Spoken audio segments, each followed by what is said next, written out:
महाराष्ट्र राज्यातील स्मार्ट मीटरची सक्ती तत्काळ थांबवा, नाहीतर पुढील काळामध्ये स्वाभिमानी पॅन्थर्स प्रतिष्ठानच्या वतीनं तीव्र आंदोलन छेडलं जाईल, असा इशारा स्वाभिमानी पॅन्थर्स प्रतिष्ठानचे संस्थापक अध्यक्ष प्रकाश कांबळे यांनी सरूड इथं निदर्शनाद्वारे दिला।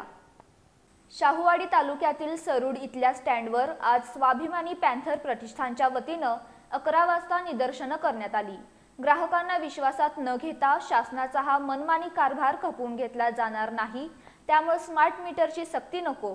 संपूर्ण राज्यामध्ये हा प्रश्न संवेदनशील होतोय। शासनानं कुठेतरी याचा विचार करावा। या प्रकरणी ग्राहकांना वेठीस धरू नये, अशा मागण्या यावेळी करण्यात आल्या।